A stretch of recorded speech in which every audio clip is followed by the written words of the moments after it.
Okay, east side of the garage, meter, insufficient surface access, grounding rod. We've got other grounding provisions.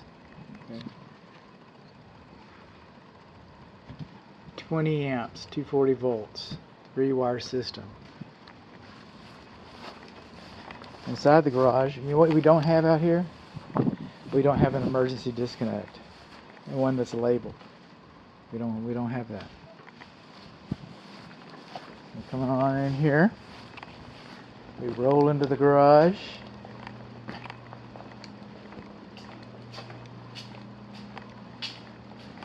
I apologize for moving some things, but some things had to be moved. I sent a letter of intent. Nothing was damaged. The value of nothing has changed, and I don't remember where it came from.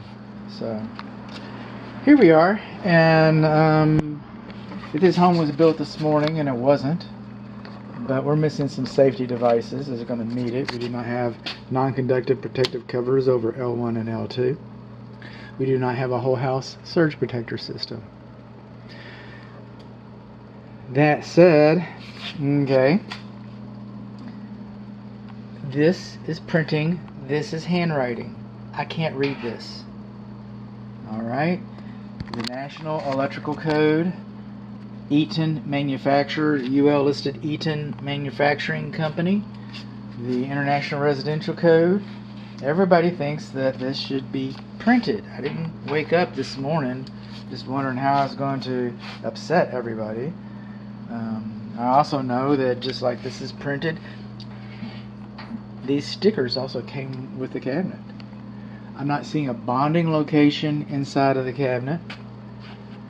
And other than that, it's pretty much, oh, here we go, drywall screws. That's what's holding it in. So if this house was to experience a tornado or some horrible catastrophic event like that, if something like that was to happen, this would just pop out like a pimple. And then the first responders would be stepping over Sparky Box, trying to come in and save the cat or whatever. And and also in here we should have some fire caulk. So we should have some fire caulk, and that should be printed. It's not going to change the way it works. We got drywall screws. Okay, so just it's an easy fix. You just put a more robust lag bolt in there. Something just a little stronger than a weak little drywall screw. Take it out, put the right screw in. 4 of them. Okay, so not that big of a deal. Now I got some questions here, and it's not unusual, but if you kind of study these bus bars and you kind of see like these little scorch marks on there, it looks like there might have been a heat event, and it's everywhere, and I see them on a lot of boxes. But then if I get up in here and I kind of study these wires, these 2 right here, they kind of look tarnished, like we might have had a heat event over here at one time. And I don't know how to speak to that, actually. Honestly, I don't know if it's going to make the report. I don't know if it's going to make the report. I feel like discussing it, but I don't know if there's any bad repercussions. If this house did experience a lightning strike, then the panel wasn't designed to handle that much.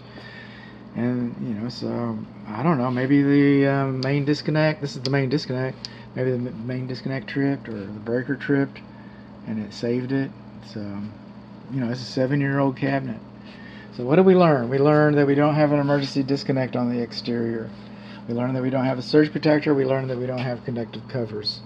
We learned that we've got drywall screws holding the cabinet in, and we learned that our cabinet is hand labeled instead of, and that's not just it. Okay, so we got just kind of 30 amp for an oven seems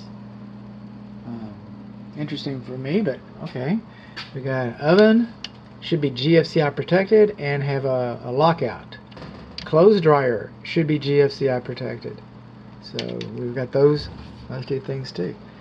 And was most of this stuff required 6 years ago? No, the builder was responsible for building it in real time with real codes, but These are safety devices that get baked into your inspection report.